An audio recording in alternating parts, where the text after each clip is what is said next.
Hi, happy Wednesday. So நம்ம இப்போ என்ன பார்க்க போகிறோம்னா, ஒரு சிம்பிளான லஞ்ச் காம்போ தான் பார்க்க போகிறோம். ஸோ அதுக்காக வெங்காயம், தக்காளி அந்த மாதிரி எல்லா ப்ரிப்ரேஷன்ஸும் போயிட்டுருக்கு. ஸோ வாங்க நம்ம என்ன பண்ணலாம் அப்படிங்கிறத பார்க்கலாம். ஃபஸ்ட்டு ரசத்துக்கு ரெடி பண்ணிகிட்ருக்கேன். ஸோ ரசத்துக்கு எப்பயும் போல தான் எல்லாமே போட்டுட்டு அதை நம்ம அரைச்சி வச்சிட்டோன்னா சிம்பிளான ரசம் ரெடி ஆயிரும். இது வந்து சோயா சங்க்ஸ் கிரேவிக்காக பாயில்டு வாட்டரில் நம்ம சோயா சங்க்ஸை போட்டுட்டு ஒரு 5 minutes நம்ம க்ளோஸ் பண்ணி வச்சிட்டோன்னா அது ரெடி ஆயிரும். அதுக்கப்புறம் அது வாட்டர் ஃபுல்லாக நம்ம ரிமூவ் பண்ணிவிட்டு கிரேவி பண்ணிடலாம். ஸோ ரசத்துக்கு வந்து இப்போது புளி ஊற வச்சுட்ருக்கோம். தென் அதுக்கப்புறம் ரசத்துக்கு தேவையான அரைக்க வேண்டிய பொருளெல்லாம் போட்டுட்டு அரைச்சிடலாம். இதில் என்னெல்லாம் போடுறோன்னா மிளகு, சீரகம், பூண்டு, கொஞ்சம் மல்லித்தலை, கருவேப்பிலை, அப்புறம் பச்சை மிளகா. ஸோ பச்சை மிளகா வீட்டில் இல்லை, அதனால் நான் அதை போடலை. ஆனால் பச்சை மிளகா போட்டால் டேஸ்ட்டு செம்மையாக இருக்கும். அதோடையே நான் தக்காளியும் போட்டு அரைச்சிடுவேன், ஏன்னா அது கொஞ்சம் ஈஸியாக இருக்கும். ஸோ இப்போ நம்ம வெங்காயம், தக்காளியெல்லாம் கட் பண்ணிவிட்டு சோயா சங்க்ஸ் கிரேவியை வந்து ப்ரிப்பேர் பண்ண போகிறோம். ஸோ அதுக்கு தான் இப்போ நான் ஆனியன் கட் பண்ணிகிட்ருக்கேன்.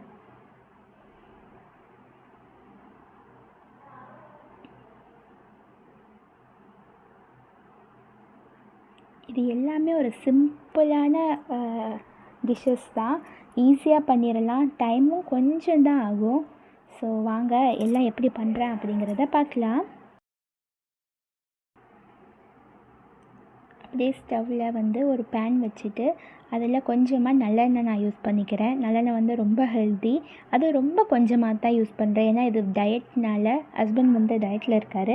ஸோ அவர் சாப்பிட்றனால ரொம்ப ரொம்ப கொஞ்சமாக தான் நான் ஆயில் யூஸ் பண்ணிக்கிறேன். அதுக்கப்புறம் நம்ம இப்போ சோயா சங்க்ஸ் வந்து ரொம்ப ஹெல்த்தி. எல்லாருமே சொல்லுவாங்க பசங்கள்லாம் அவ்வளோவா சாப்பிடக்கூடாது அப்படின்லாம், ஆனால் அப்படிலாம் கிடையாது. சோயா சங்க்ஸில் வந்து அவ்வளோ ப்ரோட்டீன் இருக்குது. ஸோ 100 கிராம் நீங்கள் சோயா சங்க்ஸ் சாப்பிட்டாலே அதில் 54 கிராம் ப்ரோட்டீன் வந்துடும். ஸோ அதனால் நீங்கள் நல்லாவே சோயா சங்க்ஸ் எடுத்துக்கலாம். ஸோ அதுக்கு இப்போ நம்ம வந்து ஒரு பேனில் ஆயில் விட்டுட்டு அதில் கடுகு, சீரகம், கொஞ்சம் சோம்பு போட்டுட்டு அதில் ஆனியன் போட்டுட்டு கொஞ்சம் கருவேப்பிலை போட்டுட்டு அப்படியே வதக்கிடலாம். ஸோ அது நல்லா வதங்குற மாதிரி பார்த்துக்கோங்க. எப்பயுமே நம்ம இப்போ ஆனியனை வந்து ரொம்ப ப்ரௌன் ஆகிற மாதிரி வதக்கிட்டு அதுக்கப்புறம் தக்காளி சேர்த்துட்டு நம்ம பண்ணினோன்னா உண்மையாகவே டேஸ்ட்டு செம்மையாக இருக்கும். எந்த டிஷ்ஷாக இருந்தாலும் நம்ம அதை வதக்குறதுல தான் இருக்குது அதோடய டேஸ்ட் எல்லாமே. ஸோ அதுக்கப்புறம் இப்போ டொமேட்டோ வந்து கட் பண்ணிகிட்ருக்கேன்.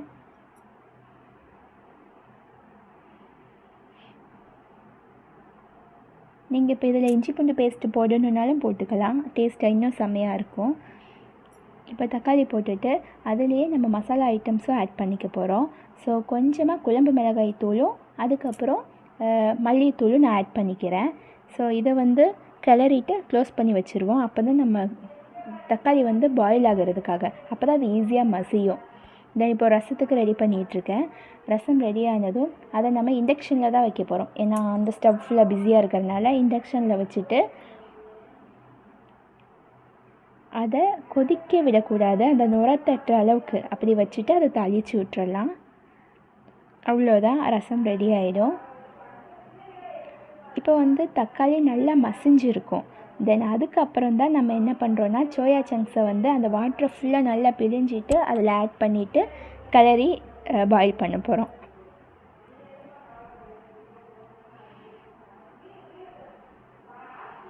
தென் இதை பண்ணிகிட்டு இருக்கும்போதே ரசமும் நுரை கட்டி வந்துருச்சு. இனி அதை அப்படியே ஆஃப் பண்ணிவிட்டு அதை தாளித்து விட்டுட்டா முடிஞ்சிச்சு.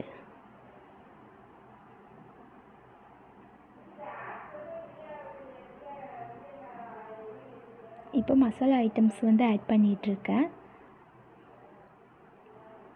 கொஞ்சமாக மல்லித்தூளும் அப்புறம் குழம்பு மிளகாய் தூளும் ஆட் பண்ணிவிட்டு நல்லா கிளறிட்டு கொஞ்சமாக தண்ணி ஊற்றிட்டு நம்ம க்ளோஸ் பண்ணி வச்சிட்டோன்னா அவ்வளோதான், சோயா சங்க்ஸ் கிரேவி வந்து ரெடி ஆயிரும். வாட்டர் வந்து நமக்கு எவ்வளவு அளவுக்கு தேவையோ அதுக்கேற்ற மாதிரி நீங்கள் பண்ணிக்கலாம்.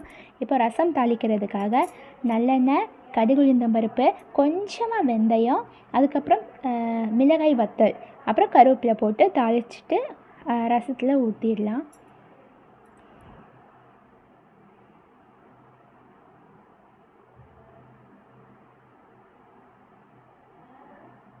அவ்வளோதான், ரசம் ரெடி அண்ட் கிரேவியும் ரெடி ஆகிட்டுருக்கு. அவ்வளோதான், இன்னும் ஒரு 5 minutes வச்சிட்டோன்னா சோயா சங்க்ஸ் கிரேவியும் ரெடி ஆகிடும்.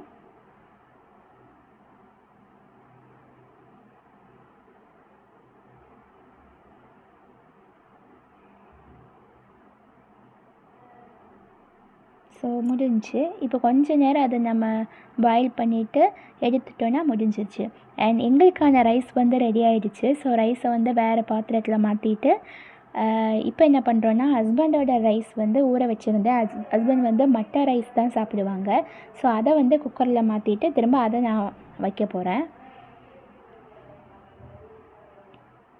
ஸோ அதையும் வச்சுட்டா அவருக்கான ரைஸும் முடிஞ்சிச்சு.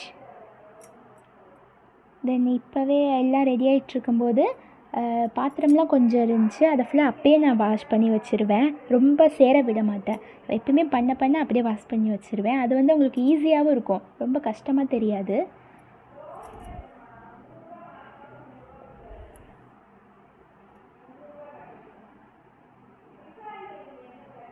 ஏன்னா சிங்கில் நான் கொஞ்சம் பாத்திரம் சேர்ந்துட்டாலே அதுக்கப்புறம் அது ரொம்ப பெரிய விஷயமா இருக்கும் எனக்கு அதை வாஷ் பண்ணுறது.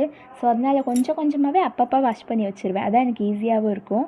இது எங்கள் வீட்டு மேடத்தோட பாயில் டப்பா வந்து கழுவிட்டுருக்கேன்.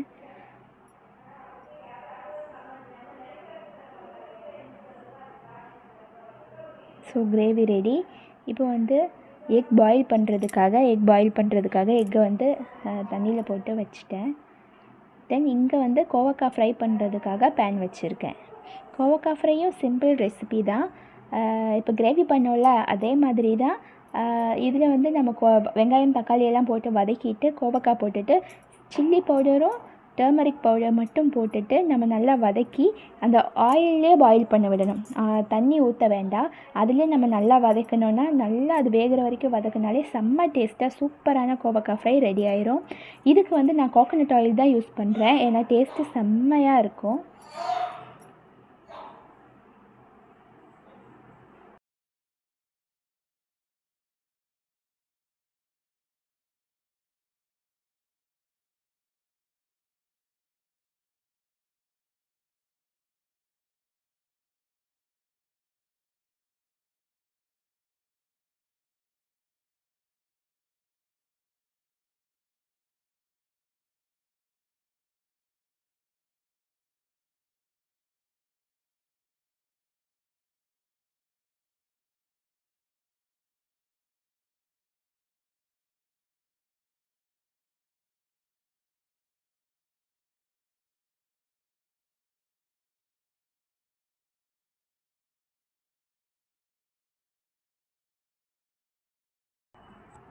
கோவக்காய் ஃப்ரையில் வந்து தக்காளி மட்டும் நம்ம ஆனியனோடையே ஆட் பண்ணிட வேண்டாம்.